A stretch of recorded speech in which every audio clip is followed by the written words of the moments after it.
Bonsoir à tous et bienvenue dans cette émission spéciale de débat de ce samedi soir consacré à un sujet qui défraie bien entendu la chronique. Il s'agit de la révision de la Constitution de la République du Bénin. En effet, depuis son adoption en 1990, cette loi fondamentale a été la boussole de notre pays, garantissant nos libertés et encadrant les institutions républicaines. Mais le monde évolue, le Bénin change et la question d'une mise à jour de ce texte fondateur se pose avec acuité. Une proposition de loi portant révision a été déposée, suscitant à la fois espoir et interrogation au sein de la classe politique et de la société civile jusqu'à son adoption tôt ce samedi. Quelles sont les motivations profondes derrière cette initiative? Quels sont les changements majeurs proposés et surtout, quel sera l'impact de cette révision sur la gouvernance, les droits des citoyens et l'équilibre des pouvoirs au Bénin? Pour en parler ce soir et décrypter tous les enjeux de cet acte posé par les élus du peuple, nous recevons en plateau l'un des principaux artisans. Il est le président du groupe parlementaire Bloc républicain à l'Assemblée nationale. Il a joué un rôle clé dans l'élaboration de ce texte qui a été adopté hier à l'Assemblée nationale. Bonsoir et merci d'avoir accepté notre invitation, honorable. Bonsoir. Merci pour votre disponibilité. Merci à vous aussi. Mesdames et messieurs, bonsoir à vous et merci de prendre ce rendez-vous qui vous permettra sans doute à l'issue de comprendre les tenants et aboutissants de cet acte posé par les honorables députés. Le débat, je vais le conduire ce soir avec Éric Guédénon. Éric, bonsoir. Bonsoir à vous, Franck Arnaud. Mesdames et messieurs, bonsoir et merci de prendre rendez-vous de cette émission spéciale consacrée justement à ce que vous savez depuis ce matin, la révision de la Constitution. Vous pouvez aussi suivre cette émission sur Eden Télévision. Eh bien, mandat présidentiel désormais porté à 7 ans, renouvelable une seule fois. Justement, harmonisation des durées de mandat pour les députés et les maires et surtout la création d'une seconde chambre, le Sénat, chargé de réguler la vie politique et de contribuer à la sauvegarde de l'unité nationale, de la démocratie et de la paix. En tout cas, selon les députés, autant de transformations qui suscitent interrogations, débats, parfois même inquiétude au sein de l'opinion, mais aussi espoir pour certains pour une gouvernance plus stable et mieux organisée. Ce soir, justement, nous allons essayer de comprendre avec notre invité ce que cette révision change réellement dans la vie de notre pays. Pourquoi maintenant? Quel impact sur l'équilibre des pouvoirs?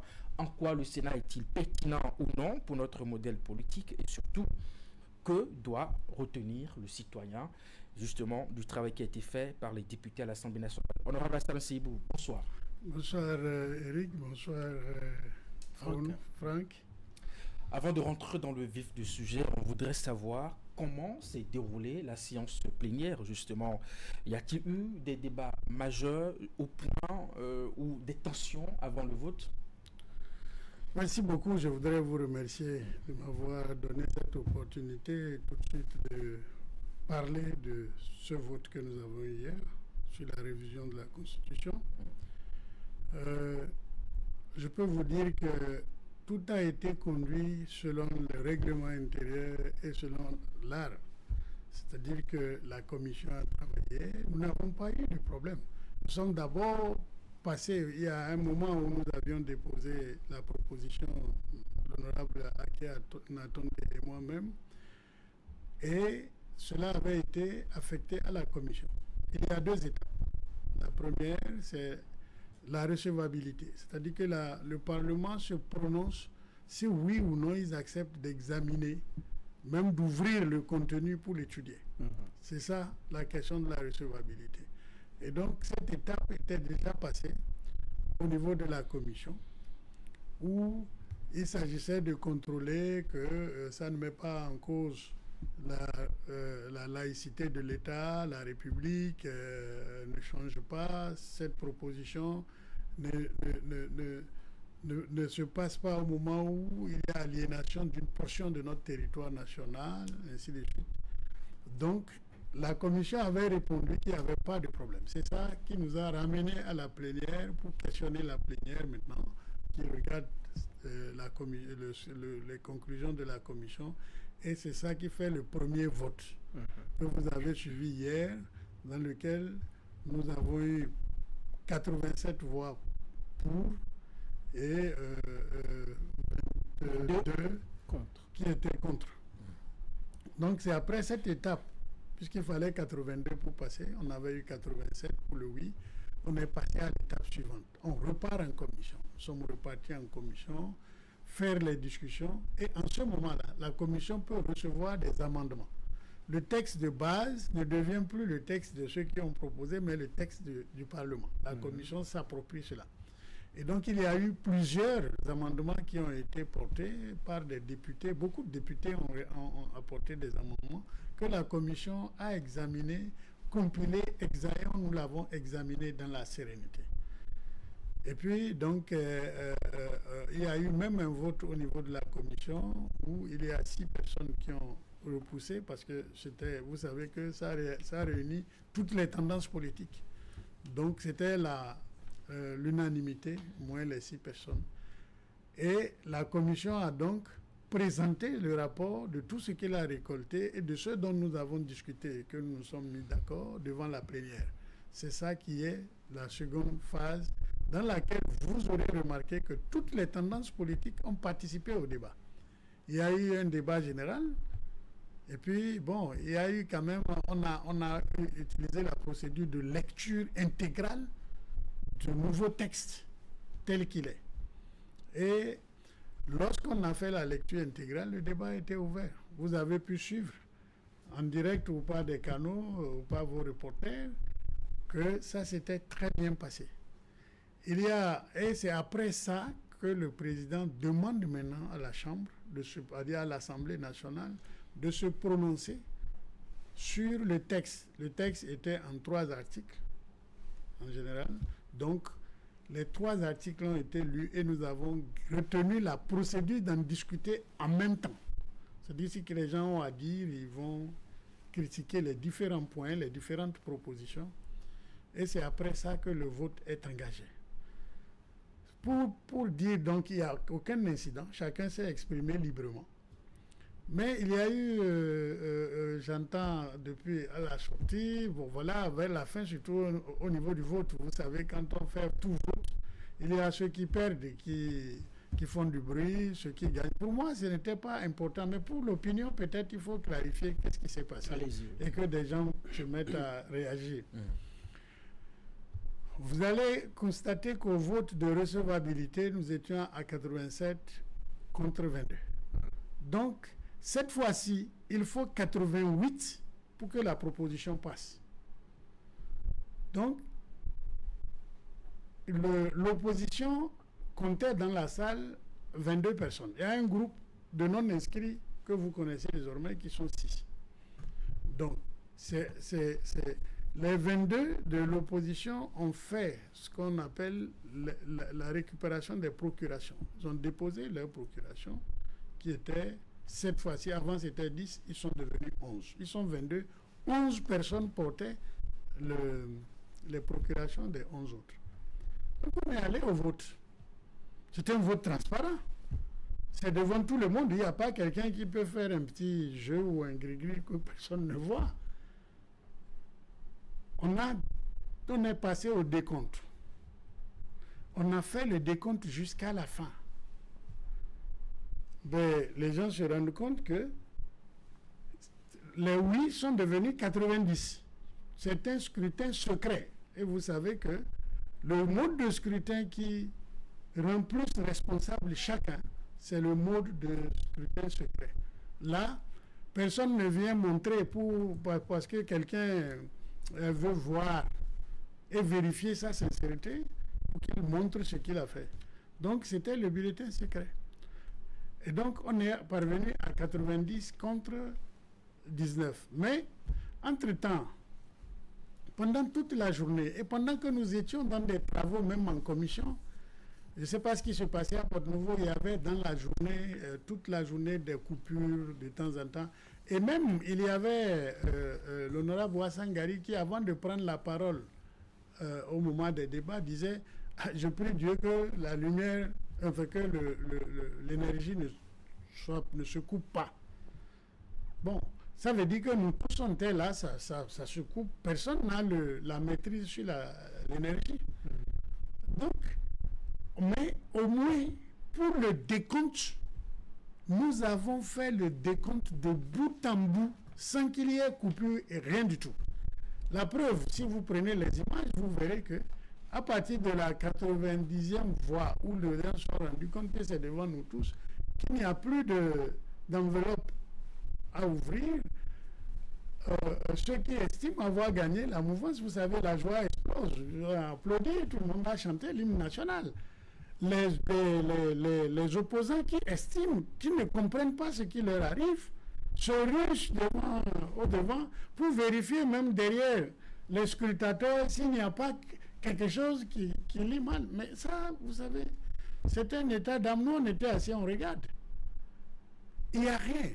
Mais c'est après ça qu'il y a eu coupure de lumière au moment où ils étaient même déjà vers la table. Mais les pictogrammes étaient là, clairs. J'entends dire qu'il y a eu tripatouillage ou bien c'est 108, c'est 100. Mais les pictogrammes ne montent pas. C'est pour ça que quand on fait une élection, on utilise des pictogrammes. Et on compte les traits.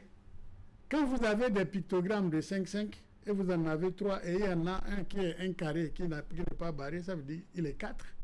Si vous faites 4 plus les 3, ça fait 19. Maintenant, celui qui décomptait s'est trompé de chose là. Il a écrit 18. Mais il avait une encre de feutre. Il a dû mettre une croix. C'est là que un des membres de l'opposition crie pour dire non, mais le total fait 108 au lieu de 109. Donc, il y a fraude. L'autre dit non, je me suis trompé. C'est ça qui est le bruit. Vous qui êtes habitué aux pratiques parlementaires, est-ce que ce genre de petites fausses notes arrivent très souvent lors des votes? Non, vous savez, si vous organisez un scrutin, vous prenez vos dispositions pour que les gens soient tirés au sort. En fait, tout ce qui se fait, tout ce qui se déroule est transparent. Si quelqu'un estime qu'il est en train d'être battu, parfois sa réaction est inattendue.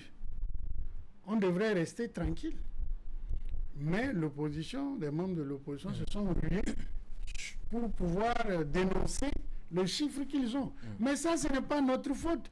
S'ils ont un problème de sincérité entre eux, ça, c'est un autre problème. Mais il y avait eu 6 qui sont partis du LD, qui ont voté avec nous.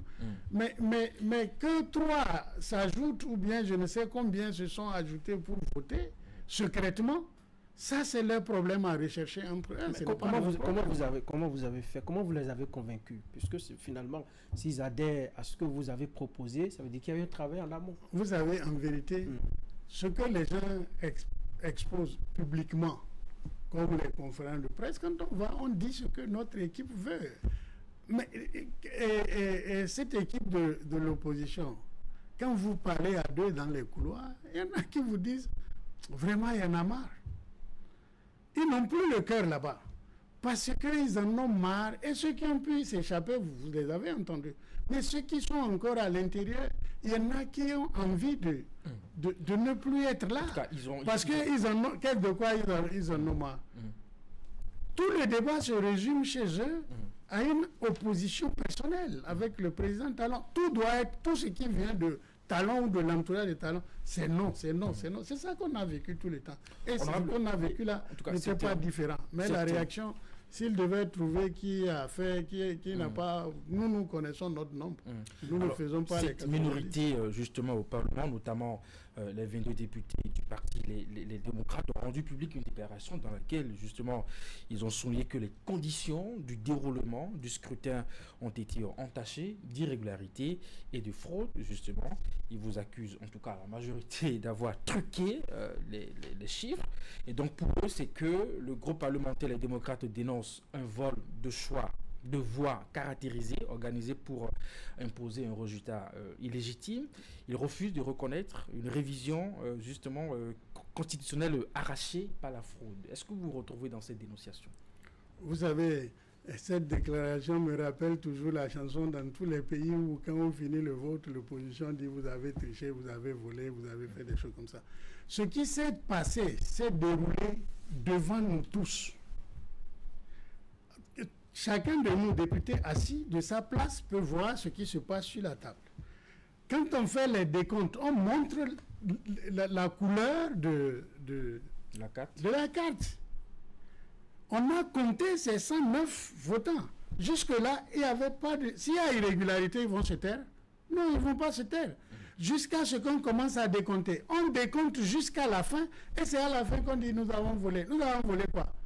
Nous sommes rentrés dans les... Nous avons rampé pour rentrer dans les enveloppes et changer ce qu'il y a dedans. Non, ça, c'est des pleurnichements pour peut-être... Vous pensez qu'ils sont à la recherche de boucs émissaires pour expliquer... enfin, ceux qui n'ont pas pu bloquer à l'Assemblée nationale? Je n'ai pas l'habitude souvent de répondre à ce genre de questions en contournant le pot. Vous savez, quand vous êtes allé, confiant que vous êtes sûr de vous, et que quelque chose comme ça se produit, la première des choses, c'est que vous paniquez entre vous.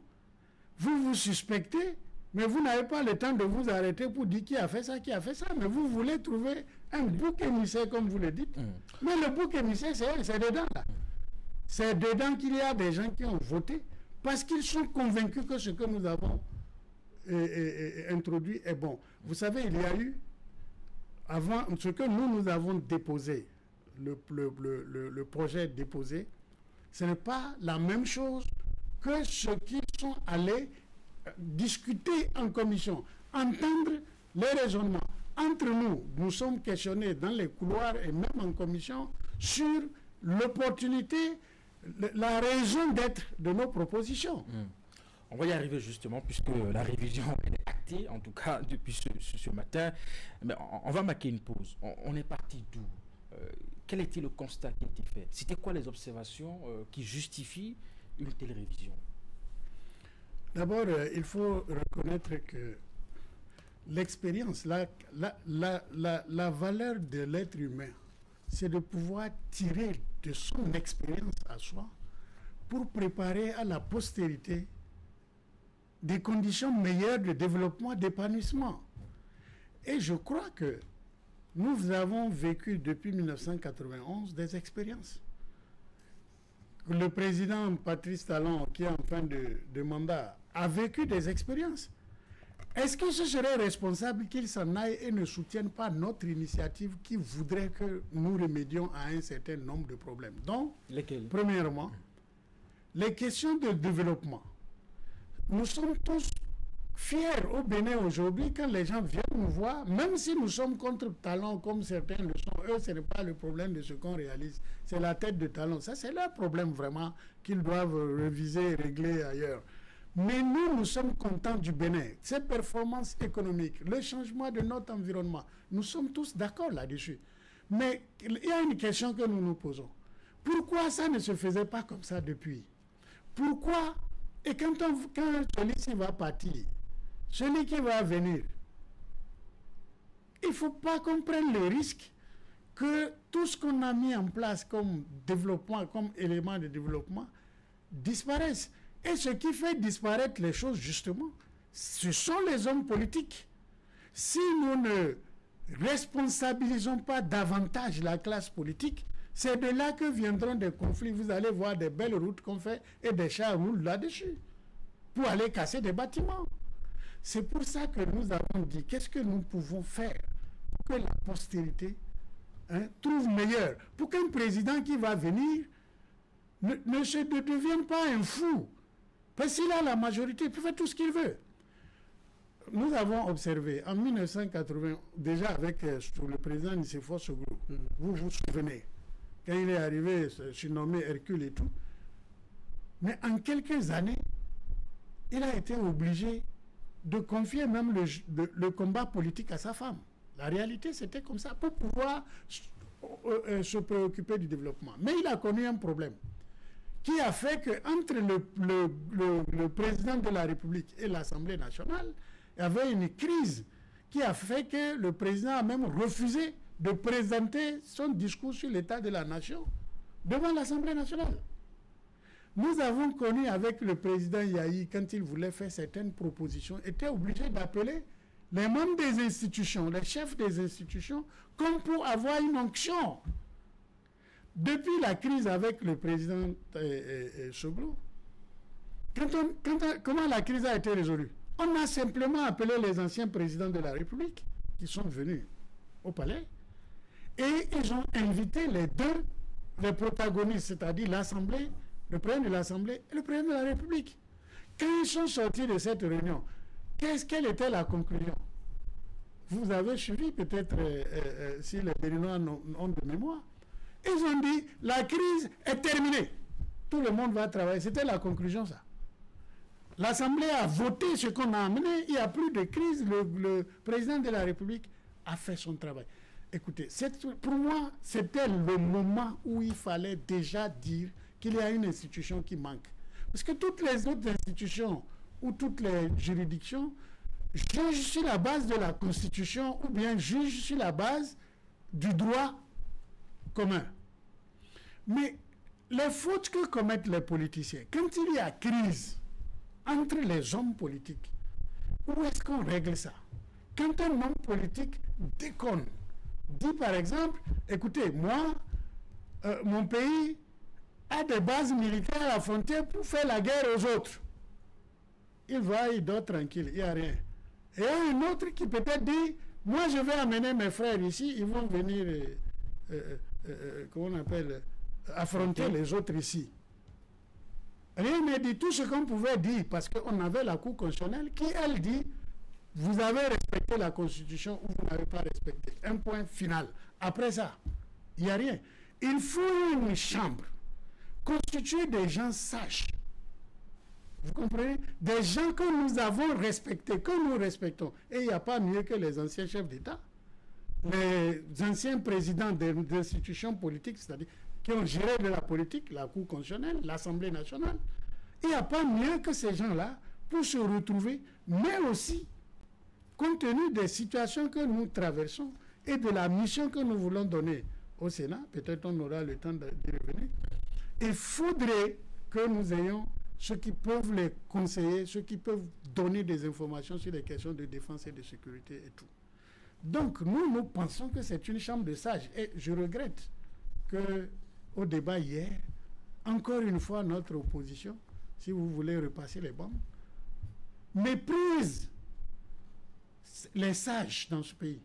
On dit non, des gens qui ont déjà servi, qui sont pas... Mais quand le président Yahya a fini, et il n'y a nulle part où il peut s'exprimer et dire son...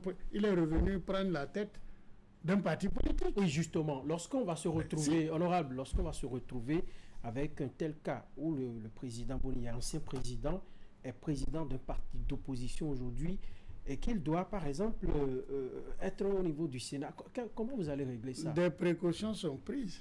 Comment? Qu'est-ce qui est pris? Pour que tous ceux qui sont membres du Sénat, il est libre de refuser de siéger. Ça, c'est pas, on ne peut pas forcer quelqu'un, mais il est membre de droit. Lui, personne n'a besoin de le désigner. Les anciens présidents des institutions, là, ils sont d'office membres. Maintenant, quand il vient là-bas, il ne doit pas être... Il doit cesser de faire la politique, c'est-à-dire de la conquête du pouvoir, parce que le Sénat, pour nous, est une institution apolitique et non partisane. Ceux qui sont là-bas sont au-dessus, quand ils font les débats, au-dessus des intérêts partisans. C'est des gens, c'est pour ça qu'ils sont ciblés, pour être des gens capables d'être à la hauteur, de se lever au-dessus de tout pour dire l'intérêt de la nation. Voici. Ce n'est pas ici qu'on a inventé le Sénat. Peut-être chacun a son type de Sénat. Mais c'est une chambre, n'est-ce pas, des sages. Une sorte de haut conseil. Rappelez-vous, dans la transition, nous avons eu un haut conseil de la République qui a même joué le rôle de Parlement, qui a joué tous les rôles, en fait, qui était dirigé par Monseigneur Isidore de Souza. Mais dès qu'on a installé l'Assemblée nationale et on a installé la Cour constitutionnelle, on a dit, bon, c'est fini. Mais le rôle qu'avait joué le Monseigneur Isidore de Souza et son équipe dans ce pays, dans ces 1 an-là, rendait déjà indispensable une cour de sages. Parce qu'il y a des choses qui ont été arbitrées. Dont on n'a pas connaissance. Non, je ne vais pas étaler ça ici. entre les chefs d'État, entre les différentes institutions qui s'installaient, dans la suspicion même. Ils se sont saisis des questions pour inviter les gens. Ici, nous voulons donner un rôle, même dans la chaîne législative, que le Sénat intervienne sans qu'il ne soit comment on appelle, qu'il ait l'initiative de loi. Alors, parlez-nous essentiellement de 3 fonctions du Sénat. Alors, premièrement, nous avons dit qu'il va réguler la vie politique. C'est-à-dire que les questions qui touchent à l'unité doivent participer, veiller à ce que soit sauvegardée l'unité nationale, la paix, la démocratie, le développement, comment on appelle, la question de défense et de sécurité, que dans le comportement des hommes politiques, ils respectent et ne portent pas atteinte à ces choses-là. Ils veillent à ça. Il va veiller au respect de la trêve. J'espère qu'on aura le temps d'y revenir. Absolument. Mais ce qui sera retenu ou ce qui est dans la période de trêve doit être respecté. Nous avons également une des fonctions importantes, les mœurs politiques, mais nous avons estimé que le Sénat doit pouvoir sanctionner politiquement. Vous savez, la Cour constitutionnelle, elle dit seulement tu n'as pas respecté, tu n'as pas respecté la Constitution, ou bien, bon, il ne fixe pas les quantums ni les peines. Comment on appelle le Sénat? Le Sénat, la Cour suprême, au-dessus de la chaîne de justice qui juge par la loi. Mais ceci-là, le Sénat, lui, va sanctionner politiquement. C'est souvent les retraits des droits civiques. Si vous êtes allé dire que votre pays est en train d'amasser une troupe pour agresser un autre pays, alors que vous n'avez aucune preuve, il n'y a rien, le lendemain, vous mangez votre war et vous dormez, rien n'arrive, nous disons non. Le Sénat doit pouvoir sanctionner ça et même conduire au retrait de vos droits civiques. Vous ne pouvez pas gouverner ce pays si vous êtes de cet esprit-là. Il ne faut pas. Le Sénat va jouer le rôle du contrôle. En fait, ce n'est pas que ça n'existait pas. Dans nos habitudes, on s'est limité. Nous avons mis un gendarme dans nos institutions. Pas de gendarme. Pas de gendarme, mais la sagesse aussi commence. Sanctionner. La sagesse commence par ça. Nous avons prescrit dans notre constitution, par exemple, qu'il ne faut pas faire la campagne avant la période électorale, qu'il ne faut pas entrer dans des meetings, dans des choses, il ne faut même pas distribuer des t-shirts un an avant, mais ça ne dit rien à personne. La Sénat va s'occuper de ça? Alors, non, mais bien sûr, puisqu'elle s'occupe de la trêve. Pendant la période que nous allons dire trêve, c'est-à-dire la période où il n'y a pas de campagne, il n'y a pas de compétition, mais il y aura des débats. Nous disons clairement que la critique est permise. Je pense qu'on va l'aborder déjà cette question de trêve parce qu'il y a beaucoup de réserves.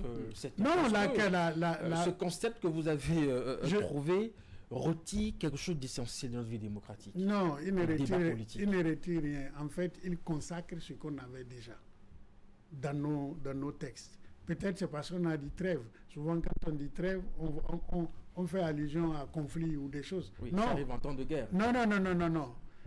La trêve, vous êtes en train de faire quelque chose. Vous dites, bon, nous prenons la pause pendant chacun. Hein? On ne dit pas l'autre a perdu la guerre. Non.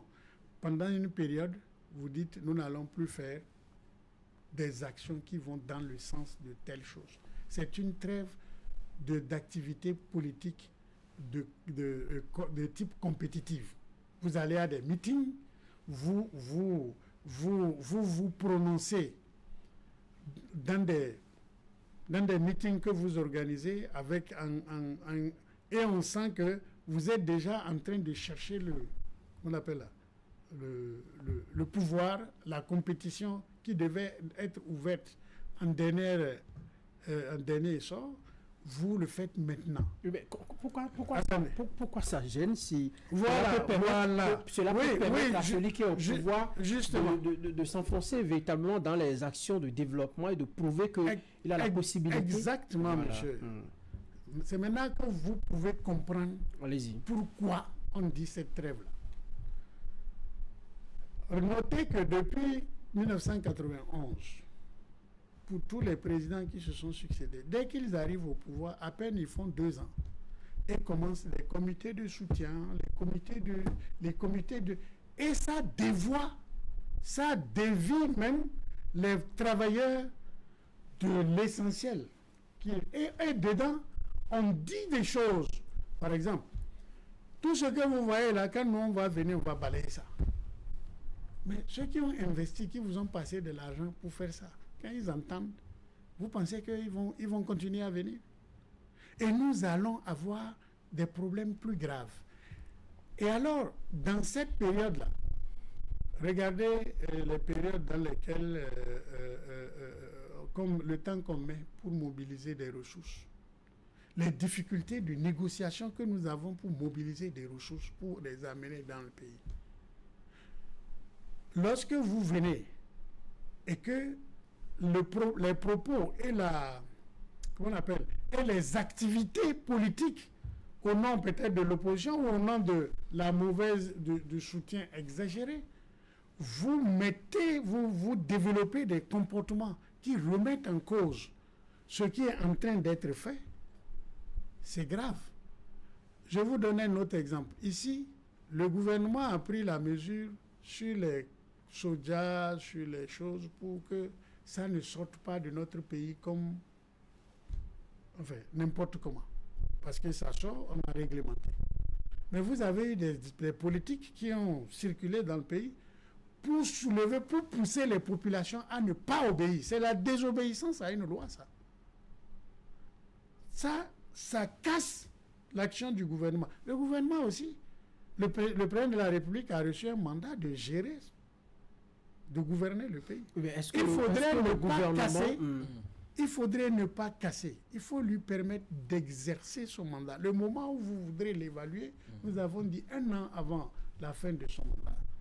Eh bien, comme on dit, la chasse est ouverte. Honorable, est-ce que le gouvernement est censé avoir la science infuse? Dans les critiques, on peut corriger, on peut parfaire. Exactement. Ce que nous faisons, pourquoi est-ce que ça devrait déranger? Nous disons, la critique, nous la voulons, elle est préservée. Ça fait partie de ce que le Sénat doit veiller à ce que le débat. Vous aurez plus d'acteurs sur vos chaînes de télévision, sur vos... Celui qui veut bien voir. Si le Sénat va faire la chasse à ceux qui vont se prononcer d'une façon ou d'une autre, vous pensez qu'ils seront courageux pour sur le plateau? Non plus, je ne crois pas que vous amenez les gens sur vos plateaux pour qu'ils disent de n'importe quoi. Aujourd'hui, même la hack vous traite sur ça, non? Alors, ce n'est pas ce que nous voulons. Ce que nous voulons. Laissez-moi vous dire ce que nous voulons. C'est qu'il y aura le débat contradictoire. Si quelqu'un a quelque chose contre une loi votée, il y a des voies de recours qui existent pour contester une loi. Mais on ne la conteste pas dans la rue chez ceux qui appliquent et les pousser au soulèvement et à l'incivisme. Les gens qui viennent sur vos plateaux, c'est des débats responsables. Je suis ici, c'est les questions que vous posez, c'est pour que les gens comprennent. Mais si je me mets à invectiver quelqu'un, si je dis des choses graves contre un dirigeant, il a le droit de me poursuivre et même de poursuivre. Vous qui êtes parfois sur les chaînes, j'ai vu ça. Moi, je suis contre ça. Mais on dit que celui qui a parlé là, pour moi, celui qu'il faut attraper. Il ne faut pas s'occuper de ceux qui lui ont posé des questions. Mais aujourd'hui, il y a des poursuites. Ici, ce n'est pas des poursuites pénales. Quand il vient et qu'il dit des choses graves sur sa nation, des choses graves qui compromettent le développement de son pays, qui compromettent un certain nombre de choses sur la question de défense, de sécurité et des droits humains. Quelqu'un vient dire, il faut massacrer tous ces gens-là. Vous avez oublié Medico, moi je ne l'oublie jamais. Medico qui a dit, il faut leur mettre la corde au cou, les pendre et les jeter à la mer. Attendez, celui-là, c'est des droits de l'homme, c'est très grave ce qu'il a dit à l'époque. Même compte tenu du fait que l'ambiance, l'atmosphère permet de dire ce qu'on veut, on va dire ça. Nous voulons responsabiliser. Mais alors, c'est bien les exemples que vous évoquez, mais quand on va se retrouver dans un cas de figure où le chef de l'État élu mène une politique de dictature sur ses populations, il prend des décisions terribles, comment on fait? Nous disons que le Sénat n'est pas fait pour protéger le président de la République. Et je vais venir à un exemple tout à l'heure sur les questions de loi. Mais la critique est ouverte. Vous venez vous critiquer, vous dites ça là, vous venez sur la chaîne ici, vous dites que ce qu'il fait là n'est pas dans l'intérêt des populations. Vous pouvez même dire viole tel article de constitution et tout, vous pouvez tout dire. Mais ce que nous proposons, nous souhaitons, c'est que vous ne finissez pas sans proposer. Il faut proposer l'alternative. Il faut proposer. Il faut faire de l'opposition constructive. Nous n'allons pas organiser. Regardez, si on organise les marches. Il y a des États où la désobéissance civile, telle que ça a été organisé par des populations, a sauvé la démocratie dans ces pays, parce qu'ils avaient en face d'eux un dictateur. Alors quand on va se retrouver dans ce cas de figure, que vous empêchez même à des citoyens de se mobiliser pour mener des actions contre un système oppressif, ça devient compliqué pour les populations. Justement, c'est pour ça que nous avons besoin d'un Sénat, pour ne pas arriver à l'extrême. Qui peut conseiller le président de la République dans notre contexte actuel et le faire savoir sans qu'on ne dise il est acheté ou il est contre? Il n'y en a pas. Le Sénat participera à adoucir tout ça, à anticiper sur les crises. Le président a dit ou bien quelqu'un a dit quelque chose qui ne va pas. Le Sénat lui fait l'observation.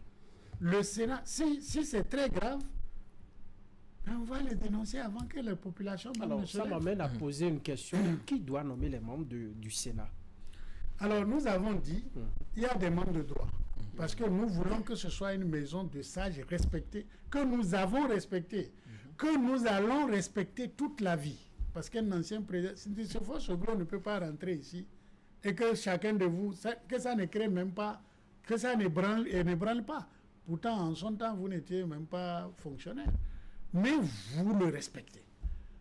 Yaïboni ne peut pas rentrer ici, qu'on le veuille ou pas, que nous ne nous levons pas, que nous respectons ces gens-là pour ce qu'ils ont été, pour la charge qu'ils ont eue. Il n'y a pas de président apatride selon moi. Mais chacun est responsable. Nous voulons que ces gens-là soient là. Les Rollo Théodore, les Pognon Elisabeth, les Robert Dossou. Regardez, ils sont sollicités par d'autres pays pour aller faire des médiations de crise. Mais nous, c'est des richesses. Nous ne pouvons pas laisser ça. Nous voulons qu'ils capitalisent ce qu'ils ont. Mais quand c'est membre de droit... Pour que nous puissions, que leurs décisions puissent être acceptables pour le peuple. Acceptables parce qu'ils les respectent. Maintenant, il y a une autre composante qu'on appelle des gens nommés.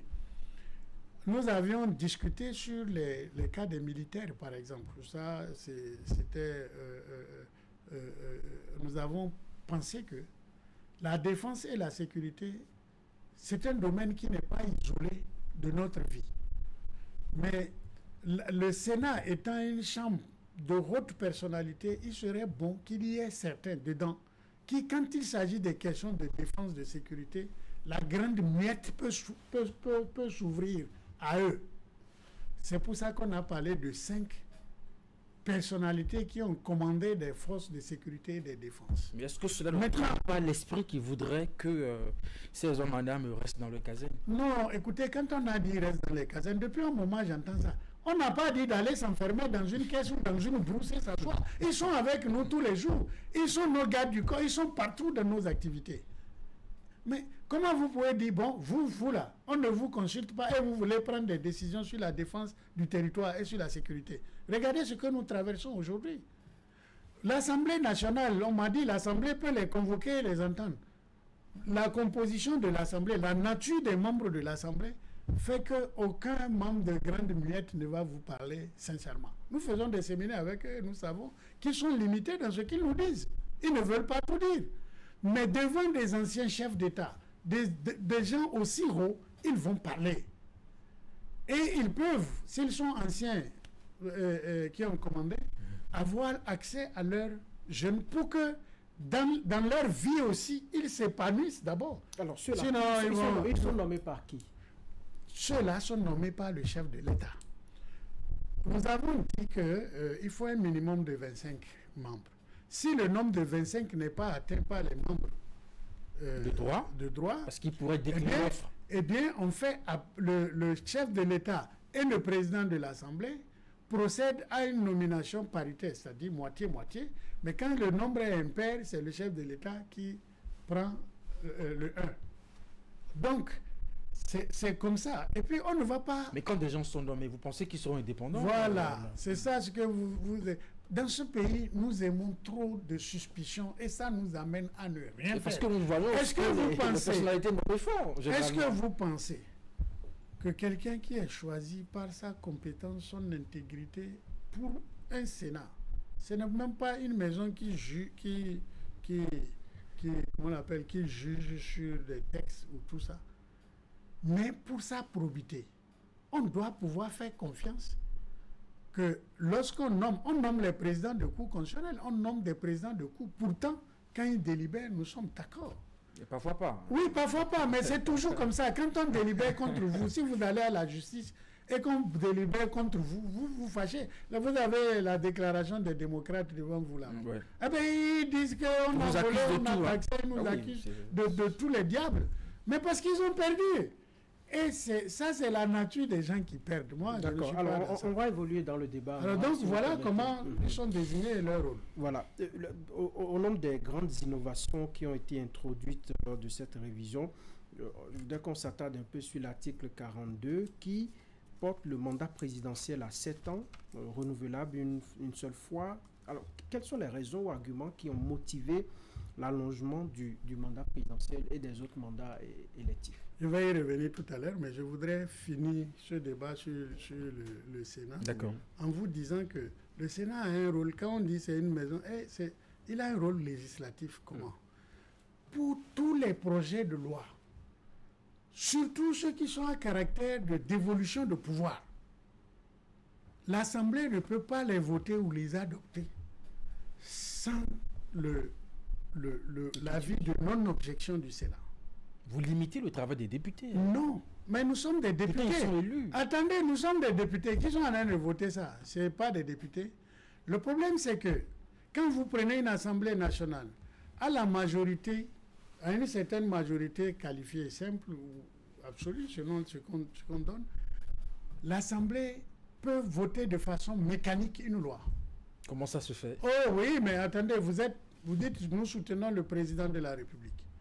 Vous êtes 55 aujourd'hui au sein de l'Assemblée. Vous voulez voter quelque chose qui est dans votre intérêt. Qu'est-ce qui peut arrêter ça? Personne. Vous votez et ça entre en vigueur. Mais on dit, le Sénat, quand c'est pour la dévolution de pouvoir et un certain nombre de lois sensibles, le Sénat doit pouvoir l'examiner et vous dire, vous pouvez ou vous ne pouvez pas faire ça. Donc le Sénat a un droit de veto.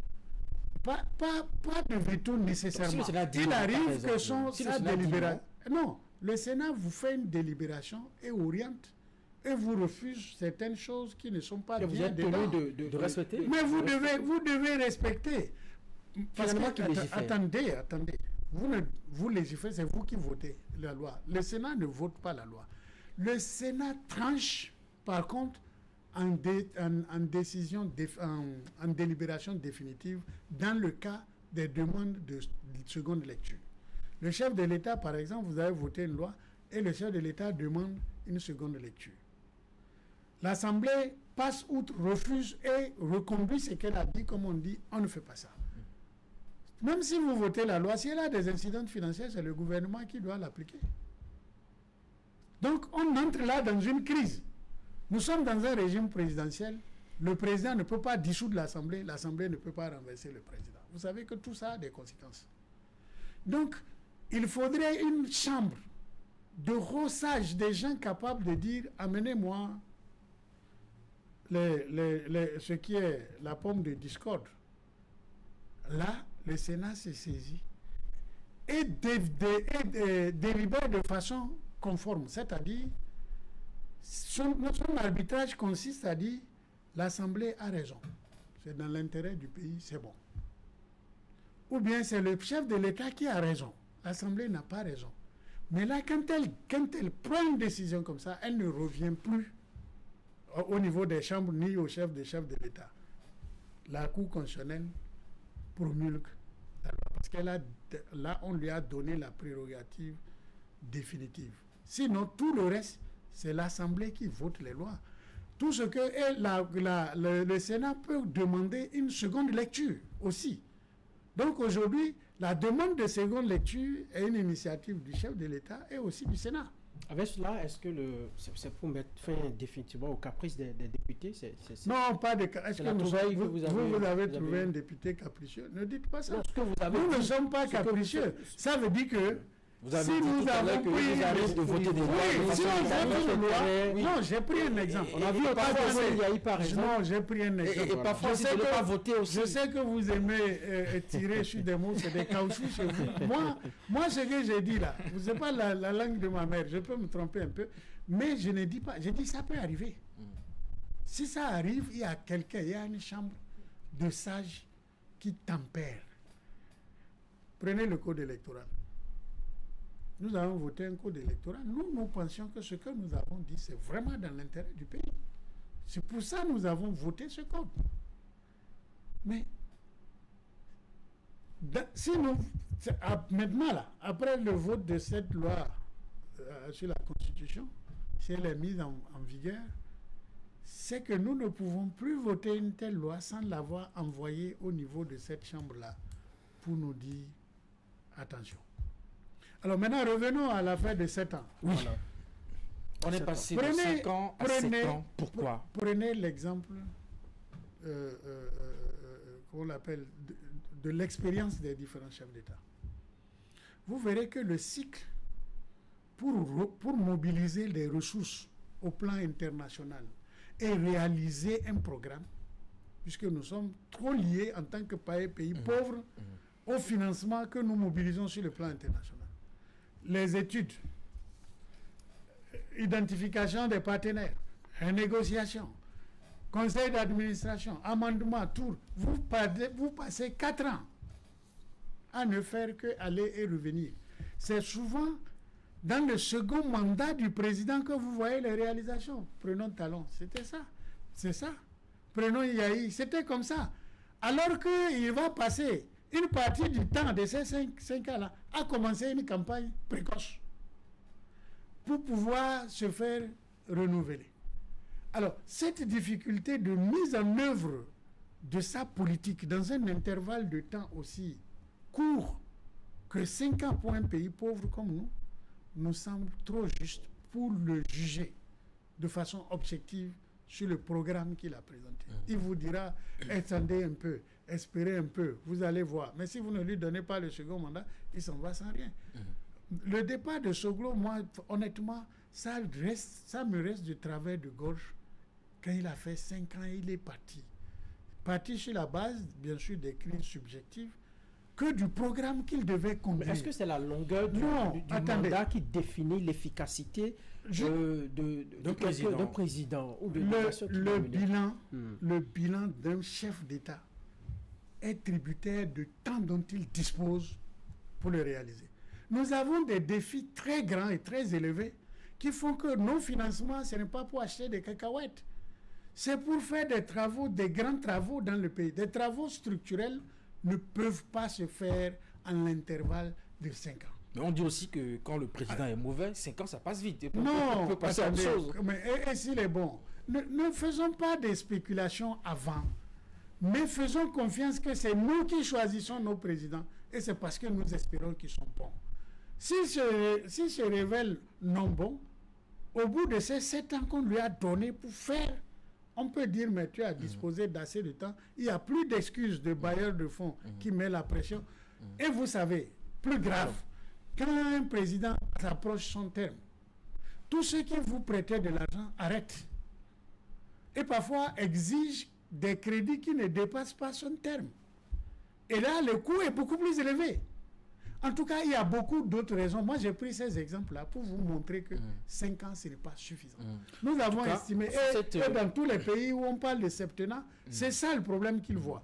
Et nous devrions aligner. Nous avons dit dans ce pays que les élections se font de façon générale. Donc, nous ne voulons plus des élections dispersées pour avoir le temps du travail. Vous avez allongé ça au niveau des députés. C'est pour ça, exactement, pour que les élections, le principe des élections générales soit maintenu. C'est pour ça que c'est devenu 7 ans. Enfin, il y a un étonnement, en tout cas, que les députés aient pensé toucher le nombre de mandats du chef de l'État, parce que dans la proposition initiale, il n'était pas question de toucher le nombre de mandats. Oui. On a le sentiment que vous avez caché cela aux Béninois.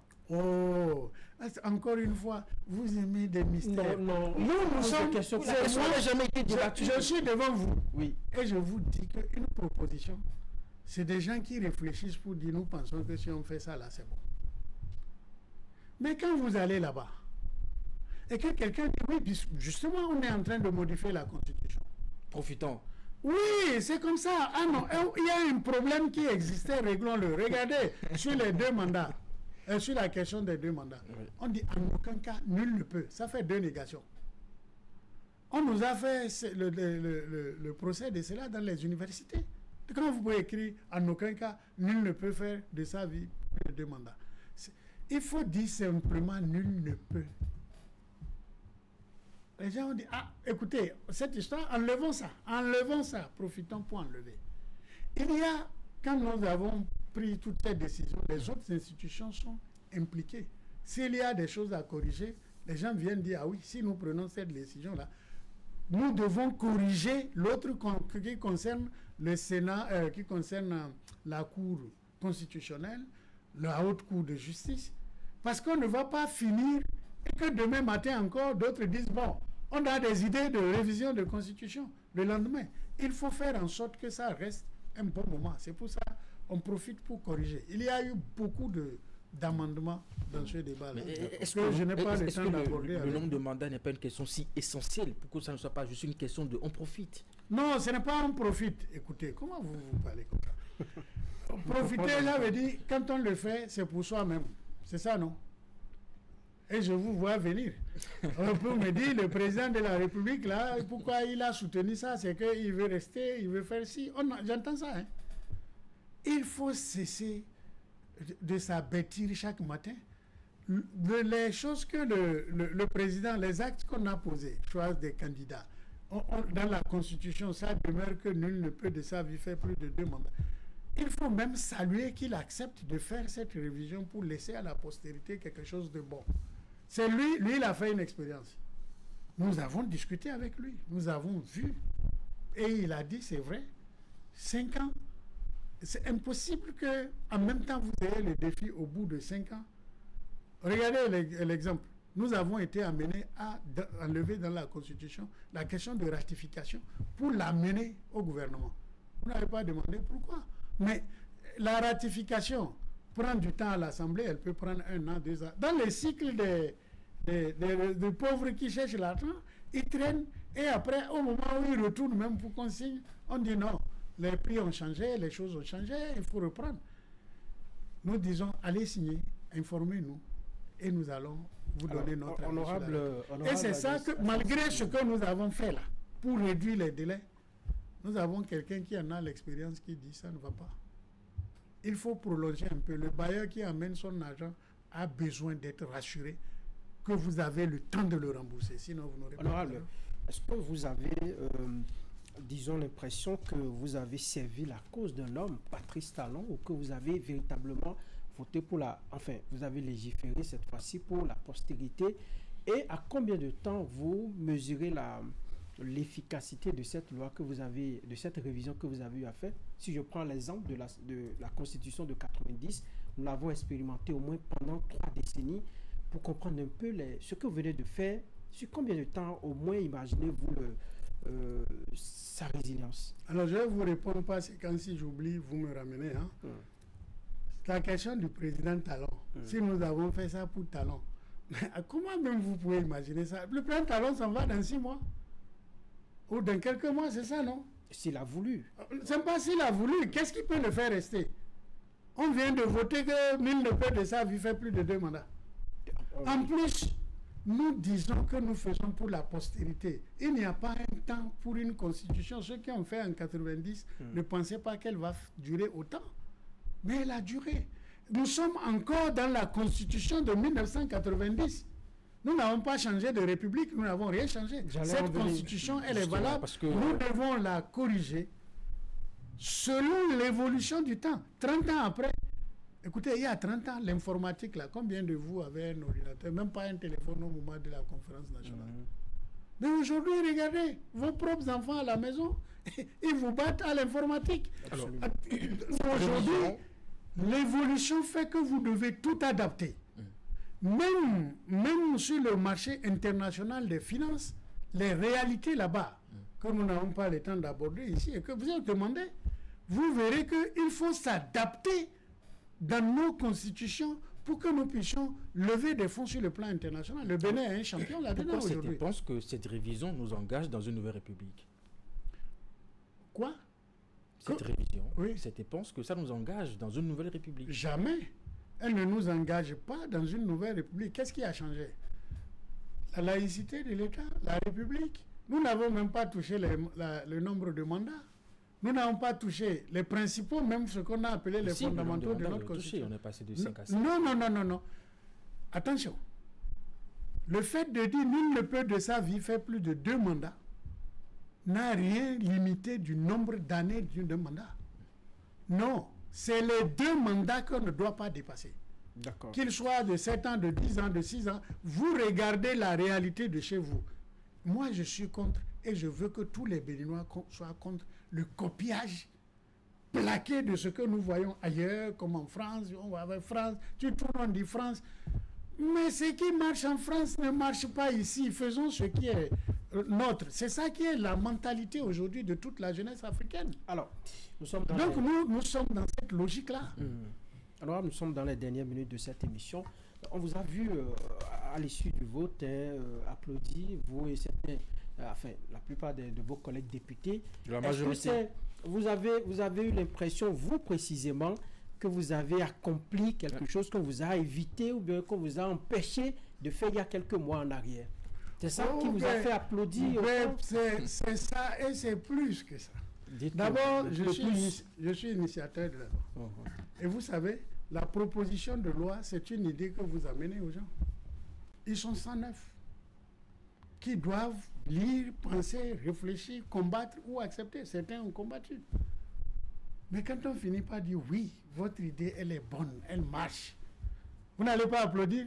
Non. Soyez un peu votre état d'âme. Ce que je n'ai pas pu faire devant tout le monde, c'était de danser hier. Je suis content de ça. Mais plus que ça, il s'agit de la Constitution. Une proposition de loi simple qui se vote sans aucune... déjà, quand vous faites la proposition, elle passe. Vous êtes heureux, vous avez accompli votre mandat que le peuple vous a donné. Celle d'élaborer des lois et de régler le problème du peuple. Ce sentiment-là, je l'ai et j'en suis fier, honnêtement. Mais au-delà de tout ça, la Constitution, et je paraphrase quelqu'un qui me combattait sur les chaînes de télévision et qui disait, la Constitution, ce n'est pas une chose qu'on se lève pour toucher n'importe comment, comme ça. Eh bien, ce n'est pas, on ne la touche pas comme ça. Je l'ai touchée de la manière dont il faut. Et ça a marché. Je lui dis de m'applaudir. Merci. Allez. Je devrais m'applaudir. Si on avait plus de temps, on parlerait de cette révision tout le temps aussi. Mais c'est une question de temps. La télévision, nous allons vous permettre de conclure cette émission, honorable. Merci d'abord, encore une fois, pour les téléspectateurs qui m'ont suivi. Je suis venu ici pour commenter et pour dire quelques points essentiels sur la loi que nous venons de voter et qui proposait la modification de la Constitution. Nous travaillons pour le peuple et je souhaite que chacun entre dans ce qui est fait là, et il y aura peut-être d'autres occasions pour revenir discuter, faire des débats contradictoires et tout ça, pour que chacun s'imprègne à fond de ce que nous avons fait de bon dedans. Il est possible que nous nous soyons trompés sur quelques des choses. Mais je pense que nous avons innové en Afrique avec ça. Et vous verrez, d'ici quelques temps, le Bénin aujourd'hui est un pays, on a dit démocratie et tout ça, mais nous sommes un pays phare dans tous les domaines, de plus en plus, y compris dans ces réformes-là. Mais je veux aussi dire que, appeler le peuple à ne pas se laisser aller à des choses qui peuvent donner l'impression que nous ne sommes pas mûrs. Quand on finit de faire un vote, celui qui n'a pas gagné, il n'est pas content. Et parfois, il cherche des raisons pour que le peuple lui dise, bon, on va reprendre tout ça. Il faudrait ne pas prendre trop au sérieux les jérémiades des gens qui n'ont de raison autre que de s'en prendre à eux-mêmes. Parce que nous avons voté de façon transparente. Si certains d'entre nous ont voté pour le oui, alors qu'ils voulaient le contre, qu'ils prennent leur mal en patience et qu'ils comprennent que leur mal est beaucoup plus profond que là où ils le croient. Ça traduit de toutes les façons. S'ils avaient pensé que c'était des gens qu'ils avaient fermement bâtis pour... Ça veut dire que ces gens-là, il y en a qui ne sont pas d'accord avec le fond de ce qui se passe. Et au LD, je pense qu'aujourd'hui, la décrépitude qui est regrettable, qui est en train de se produire, est une question de fond sur le régime. Il faut, dans notre pays, des partis qui ont des programmes et qui mobilisent leurs militants derrière les programmes et non derrière des exercices de haine. Et c'est ça, pour moi, l'exercice de haine conduit à une désagrégation de ce genre. Je ne suis pas venu juger les LD, mais je veux qu'ils attrapent la perche du chef de l'État. Ne pas éteindre leurs propres rêves, entrer dans des groupes où leur rêve peut se faire, s'ils estiment que la route est obstruée au sein de LD.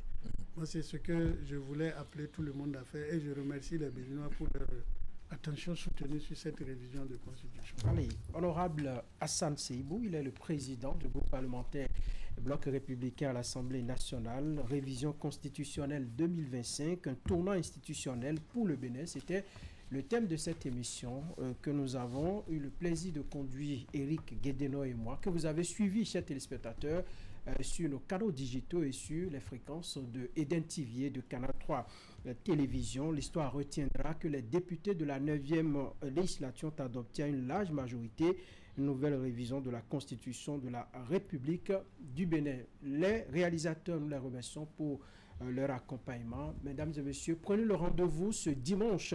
On parlera également révision constitutionnelle avec cette fois-ci un député du groupe parlementaire UP Le Renouveau. Nous irons encore sur d'autres aspects pour mieux comprendre cet acte posé par les députés. Bonsoir chez vous.